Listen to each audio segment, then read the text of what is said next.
What's going on? Welcome back to the channel where you get boxing 5 minutes or less. Okay, congratulations to King Ryan Garcia, who defeated Javier Fortuna last night via 6 round stoppage knockout victory. Uh, in my opinion, man, this guy Javier Fortuna was just right for the pickings. I'm not going to say he was paid to take a dive because that's kind of low, but I don't think Javier Fortuna.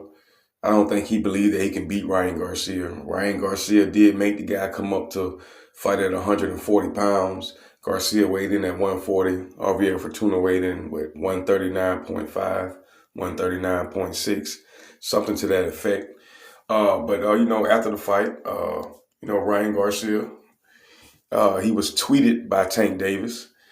See y'all at the end of the year. So I'm guessing that Tank Davis versus Ryan Garcia will happen in late November or either late December. That is the end of the year. But it's one guy that everybody's overlooking. I don't understand how you overlook undisputed champion. Now, I guess you could say, well, Ryan's fighting at 140. And Garcia did emphasize that he is not moving back down to 135.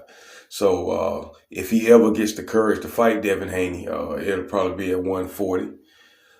Tank Davis, we all thought he was going to fight Devin Haney. Now, and to Tank Davis' defense, Devin Haney is probably going to have to fight a rematch with George Kambosos. Or more than likely, he'll be fighting Lomachenko when Lomachenko returns this October. So either Devin Haney going to fight Lomachenko or it's going to be the rematch with George Kambosos. Nevertheless, neither one of these guys is really itching to jump in the ring with Devin Haney. And in my opinion, you don't want to jump in the ring with Devin Haney because it's boxing ability.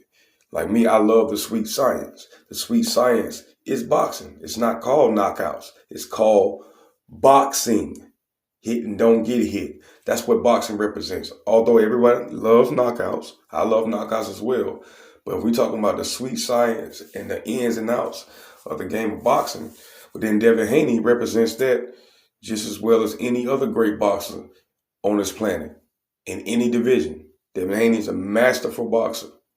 Okay, and in my opinion, he is the best lightweight / 140 pounder in the world. And I know he hasn't moved up to 140, but Devin Haney has 1 or 2 fights left, maybe, and he'll be going to 140. So Ryan Garcia saying he's not coming back down to 135, to me, it's inevitable. You're going to have to see Devin Haney one way or another. Either that be at 140, 147, eventually the paths will cross. And hopefully Tank Davis, who emphasizes that Devin Haney won't last 12 rounds with him, I think that's a crock of bullshit myself. Because a guy that can box well as Devin Haney, you say he can't go 12 rounds with you now. True indeed. You can't get caught. You can't go to sleep. But I don't think it's going to be that easy to hit Devin Haney like Tank Davis think it is. The guy's 5'10", in a long reach. He's very mobile. So if you think Devin Haney is going to sit in front of you and let you just pound on him, that's not going to happen. This guy's a masterful boxer, as I stated. He is not going to sit there and let you pound on him. And that's another reason why a lot of guys is not in favor of jumping in the ring with Devin Haney. For one, it's the embarrassment because the guy's footwork and his boxing ability will make you look silly. And two, they don't want that older go. You know what I'm saying? Ryan Garcia has, I think his best competitive fight he ever fought was against Luke Campbell, who has never been a champion. That's his best fight.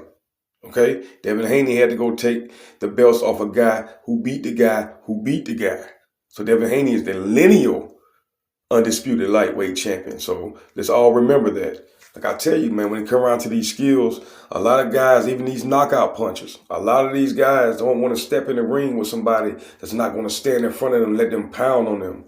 They're real skeptical about stepping in the ring with a masterclass boxer like Devin Haney, a masterclass boxer like Shakur Stevenson, so on and so on. A lot of these guys don't want to step in the ring with that because they have an opportunity of looking bad against these guys. It's hard, man. It's real hard for a guy who gets knockouts and he's swinging and he hitting nothing but ropes in the air. People don't want to look that bad. And Devin Haney and Shakur Stevenson, those two guys will make you look bad. They will make you look bad. So at the end of the day, it's probably going to be Ryan Garcia versus Tank Davis at the end of the year. That's cool. But Devin Haney will be moving up to 140.